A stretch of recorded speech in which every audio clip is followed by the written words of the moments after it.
afternoon. Welcome to Movers and Shakers on CNBC TV 18. The markets are seeing a little bit of profit booking in trade today, down about 0.5%, but there's lots buzzing as usual in the mid-cap and small-cap segment. So let's quickly shift focus to another one then. OHM Metals Infra is the stock that we're talking about. It's up a good 7% the last time I checked. They have many plans to acquire rather EPC players in the hydropower business. We have Vikas Kothari, the director of OHM Metals, who joins us now to talk about his plans. Hi Vikas, thanks so much for joining in. If you could first outline exactly what your plans are. Have you identified any players who you plan to acquire and where you would be getting the funds from as well? Well, as I said, that we've been looking out for a player in the EPC segment, in the construction and engineering space.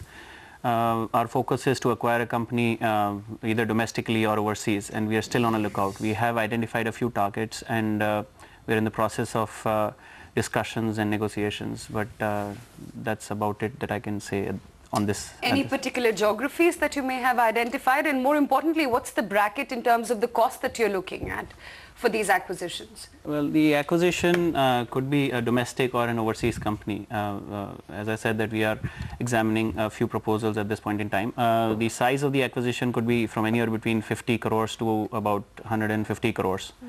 We'll be deploying our own funds, and we may also raise debt if the size of the acquisition turns out to be bigger.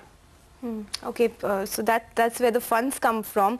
You're also planning to enter two more spaces, real estate as well. Could you tell us a little more about your land bank and the value of it at this point in time, and any of your projects that you plan to? You have a project that will be completed in 3 years. How would this contribute to your bottom line if you could throw key numbers at us? We are already in real estate. We've been into real estate for the last 6-7 years, and primarily our focus is very opportunistic in real estate. We have very few projects across Delhi, NCR, Bombay, Hyderabad, Jaipur, Kota, and these are very opportunistic investments that we made into real estate. Now, some of these projects are under construction, for example, the one in Kota in Jaipur, and the ones which are in the progress and will be coming up will be in the future in FY 11, 12 and 13.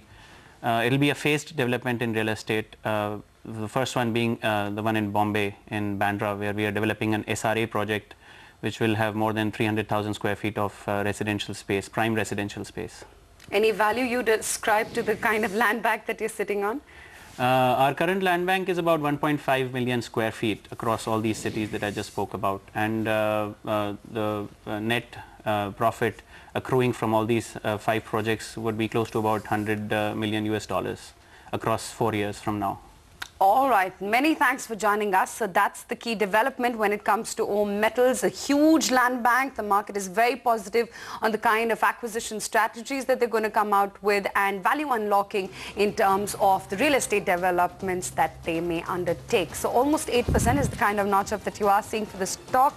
Time for a very quick break on this edition of Movers and Shakers. But coming up after the break, a whole lot of global metals are really rising up. So we'll get you more perspective on that. KEI Industries back home is a stock that is in focus, and Bombay Dyeing, where it gets the CLSA booster. So we'll talk all about that when we come back.